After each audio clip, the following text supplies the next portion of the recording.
ان اللہ وملائکتہ یصلون علی النبی یا ایہا الذین آمنوا صلوا علیہ وسلموا تسلیما الصلاۃ والسلام علیک یا سیدی یا رسول اللہ وعلی آلک واصحابک یا سیدی یا حبیب اللہ الصلاۃ والسلام علیک یا سیدی یا نبی اللہ وعلی آلک واصحابک یا حبیب اللہ۔ حمد و صلاۃ کے بعد اللہ تبارک و تعالیٰ کے انبیاء کرام علیہم السلام سبھی عزتوں، عظمتوں، شانوں، بلندیوں والے ہیں، لیکن بعض انبیاء کرام علیہم السلام کو اللہ تعالیٰ نے بڑی ہی عظمتیں عطا فرمائی۔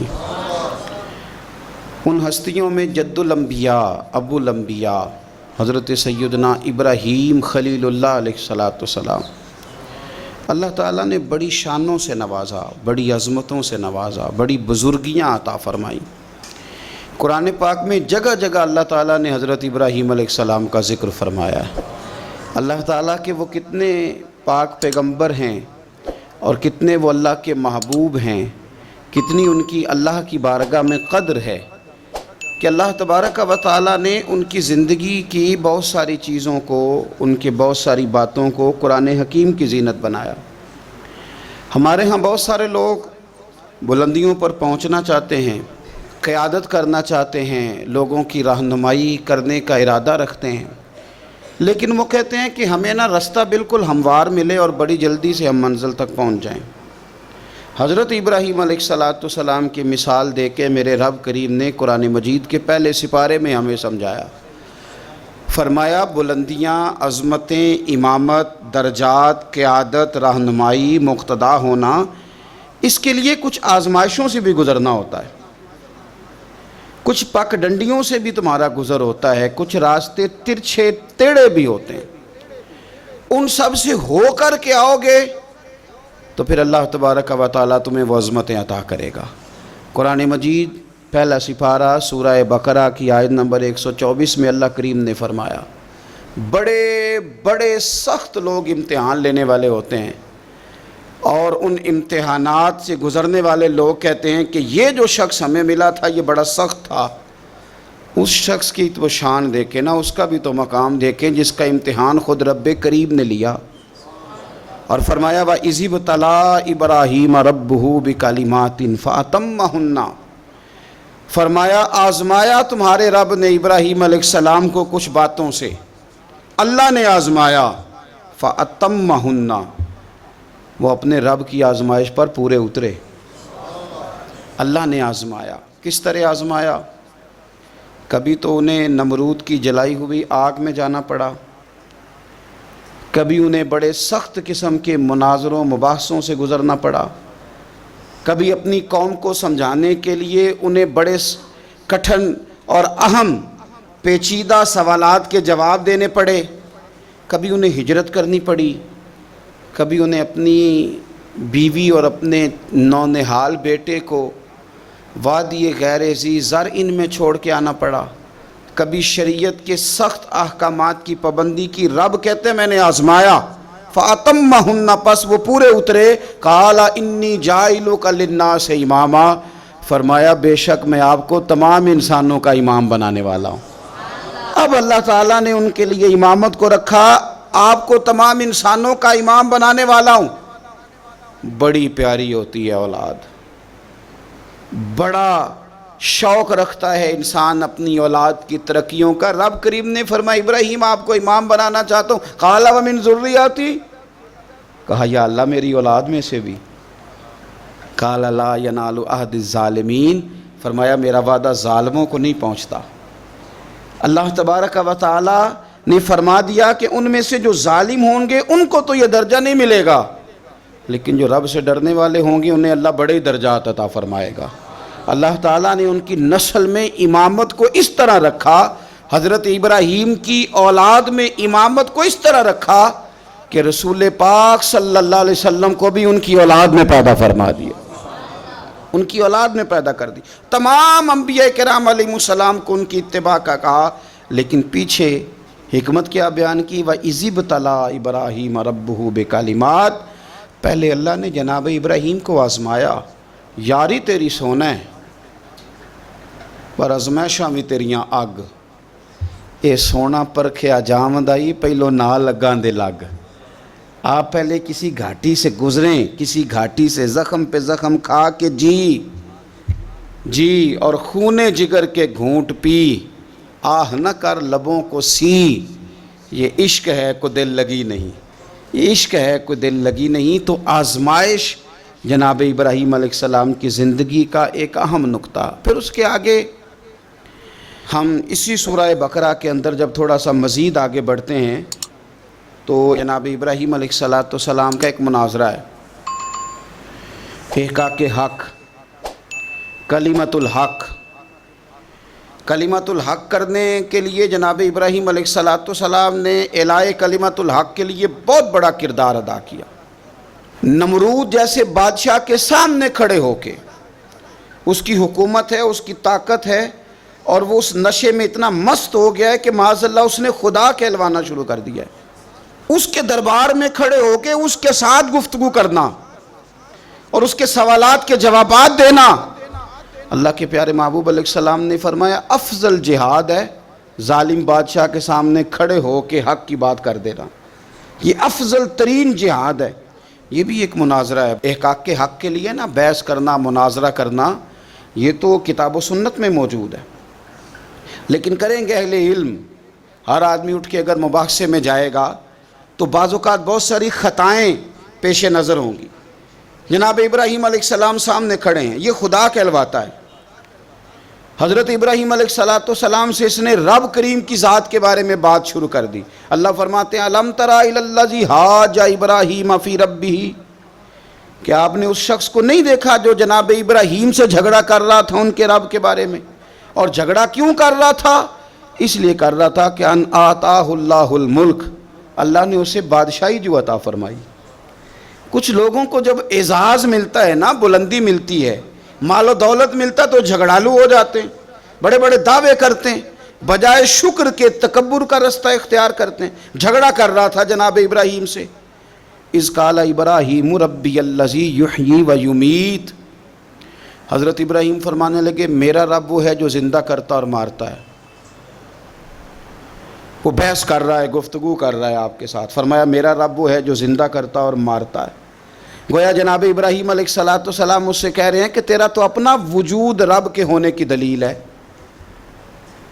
تو ایک نطفہ تھا اور اس سے اللہ تعالیٰ نے تجھے وجود دیا، تیرے اندر روح پھونکی، تیرا اتنا بڑا جسم قائم ہوا، رب وہ ہے جو زندہ کرتا اور مارتا ہے۔ قال انا احیی و امیت، کہنے لگا میں بھی زندہ کرتا اور مارتا ہوں۔ اس نے اس طرح کیا کہ دو بندے بلائے نمرود نے، ایک کو سزائے موت کا حکم ہو چکا تھا، اس کو کہنے لگا تجھے سزائے موت کی سنائی تھی، نہ جا تو آزاد ہے، اور ایک بندہ بے گناہ تھا، اسے پکڑ کے قتل کر دیا، کہنے لگا دیکھو میں بھی مارتا اور زندہ کرتا ہوں۔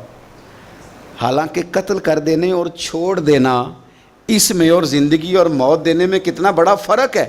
حضرت ابراہیم سمجھ گئے کہ بندہ موٹے دماغ کا ہے۔ کچھ لوگ موٹے دماغ کے ہوتے ہیں، بلا وجہ بحث کرتے رہتے ہیں۔ حضرت سعدی شرازی رحمۃ اللہ علیہ نے کیا خوب بات کہی، آپ فرمانے لگے 40 عالم بیٹھے ہوں، ایک دلیل سے انہیں چپ کرایا جا سکتا ہے، لیکن ایک جاہل بیٹھا ہونا تو وہ 40 دلیلوں سے بھی چپ نہیں کرتا، کیونکہ جاہل ہے نا۔ علماء کے سامنے آپ دلیل بیان کریں گے تو 40 علماء بھی ہو تو ایک دلیل سے چپ کر دیں گے تو جو ہے جاہل، وَإِذَا خَاطَبَهُمُ الْجَاهِلُونَ قَالُوا سَلَامًا، یہ دلیل بھی اس کی بڑی کچی تھی، بڑی نکمی تھی۔ اب حضرت ابراہیم نے نا اس پر ایک اور مناظرانہ گرفت فرمائی۔ آپ فرمانے لگے اچھا، قال ابراہیم فإن اللہ یأتی بالشمس من المشرق فأتی بها من المغرب، فرمایا میرا رب وہ ہے جو سورج کو مشرق سے نکالتا ہے، تو اس طرح کر مغرب سے نکال دے۔ اگر تیرا بھی یہی دعویٰ ہے تو مغرب سے نکال دے۔ فبہت الذی کفر، تو رب فرماتا ہے کہ میرے خلیل کی بات سن کے کافر کے ہوش ہی اڑ گئے، اس کے ہوش اڑ گئے۔ جب حق کی بات ہوتی ہے فبہت الذی کفر، ہوش اڑ گئے اس کے، وہ تو حواس باختہ ہو گیا کہ یہ کیا بات کر دی. واللہ لا یہدی القوم الظالمین، اسے ہدایت پھر بھی نہیں آئی. کیوں؟ کہ اللہ ظالموں کی قوم کو ہدایت نہیں دیتا، ہدایت نصیب نہیں ہوئی. ہوش اس کے اڑ گئے. جناب ابراہیم علیہ السلام نے ایسی دلیل دی رب کی ذات کے بارے میں، رسول پاک کی عزت کے بارے میں، صحابہ کے بارے میں، اہل بیت کے بارے میں، دین کے کسی معاملے میں احقاق حق کے بارے میں. ہمیں یہ پیغام دیا گیا کہ جگہ کوئی بھی ہو، مقام کوئی بھی ہو، وقت کوئی بھی ہو، جب تم نے دین کی بات کرنی ہے تو پھر تم نے نا ذرا تگڑے ہو کے کرنی ہے، پھر تم نے مضبوط ہو کے کرنی ہے. دلیل کے میدان میں پھر تم نے آگے بڑھنا ہے. جناب ابراہیم علیہ السلام کا اس موقع پر جب آپ کے ساتھ بظاہر کوئی غلاموں کی فوجیں نہیں، امتیوں کی لمبی چوڑی قطاریں نہیں، وہاں بھی کھڑے ہو کے آپ نے فرمایا کہ تو جو دعوے کر رہا ہے تو جھوٹے کر رہا ہے. کائنات میں ایک ہی رب ہے جو سچا رب ہے، ایک ہی کائنات کا مالک ہے جو سچا ہے، ایک ہی رازق ہے جو سچا ہے، اس کے سوا کوئی عبادت کے لائق نہیں. وہی ہے جو اس قابل ہے کہ اسے چاہا بھی جائے، اسے سجدہ بھی کیے جائے، اس کی بارگاہ میں جھکا بھی جائے، اسے معبود بھی جانا جائے، اسے رازق بھی مانا جائے، اس سے پیار بھی کیا جائے، اسی کے لیے جیا جائے، اسی کے لیے انسان دنیا سے جائے. اللہ تبارک و تعالی ہمیں بھی حضرت ابراہیم کی طرح حق کا علم بلند کرنے کی توفیق عطا فرمائے. حضرت ابراہیم علیہ السلام ایک دن فرماتے ہیں، دیکھیں اس خلیل کا اپنے رب کریم کے ساتھ، اللہ کے اس پاک پیغمبر کا، حضرت ابراہیم خلیل اللہ علیہ السلام کا اپنے رب سے رشتہ کس طرح کا ہے.